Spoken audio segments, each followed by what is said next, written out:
Hello everyone, welcome back to my channel Chinni's corner. So last వీడియోలో అయితే మీకు painting and మగ్గం వర్క్ ఈ లోటస్ ఫ్లవర్ ఎలా చేసుకోవాలని చూపించాను కదా. సో ఇప్పుడు హ్యాంగింగ్స్ నేను ఎలా చేసుకుంటాను అన్నది చూపిస్తాను. సో ఫస్ట్ అయితే మనం ఇలా కట్ చేసుకోవాలి.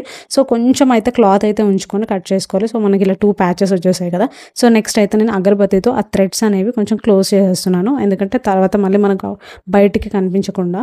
సో దీనికోసం మనం సోల్డరింగ్ ఐరన్ కూడా యూస్ చేయొచ్చు, బట్ నేనైతే ఈ అగరబత్తి యూస్ చేస్తున్నాను అనమాట.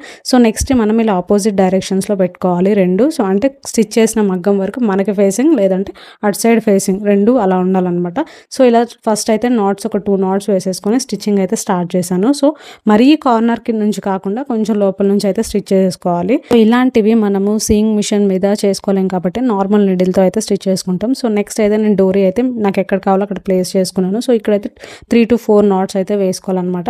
సో స్టార్టింగ్లోనే మనం డోరీ పెట్టుకుంటే బెటర్, ఎందుకంటే నేను ముందు దానికైతే నేను మర్చిపోయి మొత్తం స్టిచ్ చేసేసాను. సో మళ్ళీ స్టిచెస్ తీయాల్సి వచ్చింది. సో నెక్స్ట్ అయితే కొంచెం గ్యాప్ ఉంచుకొని దాంట్లో మనము క్లాత్ కానీ కాటన్ కానీ ఏదైనా ఫిల్ చేసుకోవచ్చు. సో నేనైతే బ్లౌజ్ ఫ్యాబ్రిక్కే కొంచెం 2-3 పీసెస్ ఉంటే అవే కట్ చేసుకొని పెట్టుకున్నాను అనమాట. నెక్స్ట్ మనం ఇందులో ఫిల్ చేసినప్పుడు కూడా కొంచెం అంటే మరీ ఎక్కువ ఫ్యాబ్రిక్ మరీ తక్కువ ఫ్యాబ్రిక్ కాకుండా మీడియం సైజులో ఉండేటట్టు ఫిల్ చేసుకోవాలి, లేదంటే మరీ ఫ్యాట్గా కనిపిస్తుంది అనమాట హ్యాంగింగ్స్ అనేవి, చూడడానికి బాగుండదు. సో నెక్స్ట్ అలా పెట్టేసిన తర్వాత నేను మళ్ళీ స్టిచెస్ వేసేసి మొత్తం క్లోజ్ చేస్తున్నాను. సో మధ్యలో కంటిన్యూ స్టిచ్ కాకుండా నాట్స్ వేసుకుంటే బెటర్. అండ్ ఫైనల్గా అయితే ఇలా ఉంది. సో నాకు ఇంకా కొంచెం ఎలివేట్ చేద్దామని చెప్పేసి నేనైతే ఇలా హ్యాంగింగ్ స్టిచ్ చేశాను. సో దీనికోసం నేనైతే కట్ బీట్స్ అండ్ ఇంకా 6mm beads, 4mm beads, 2mm beads అయితే యూజ్ చేస్తాను. ఇవన్నీ అయితే నేను మీషోలో తీసుకున్నాను. సో ఎవరికైనా మెటీరియల్స్ డీటెయిల్ కావాలంటే కామెంట్ చేయండి, నేను కోడ్ అయితే ఇస్తాను. సో నెక్స్ట్ నేను ఎలా స్టిచ్ చేసుకున్నాను అన్నది చూపిస్తాను. సో ఫస్ట్ అయితే మనం నాట్స్ అయితే వేసేసుకోవాలి. సో ఫస్ట్ అయితే మనం నాట్ ఇలా వేసేసుకోవాలన్నమాట. సో వీడియోలో చూపిస్తున్నట్టు. సో 2-3 నాట్స్ అయితే వేసుకుంటే మనకు కొంచెం స్ట్రాంగ్గా ఉంటుంది. సో నెక్స్ట్ నేను కట్ బీట్స్ అయితే ఎక్కించుకుంటున్నాను. సో లెంత్ అని నేనైతే ఏమనుకోలేదు. సో నేనైతే ఫ్లవర్కి ఎలా ఎంత లెంత్ అయితే బాగుంటుందో అన్నట్టు తీసేసుకున్నాను అనమాట. సో ఫస్ట్ కుట్టిన దాన్ని రిఫర్ చేసుకుంటూ నేనైతే కట్ బీట్స్ అయితే తీసుకున్నా.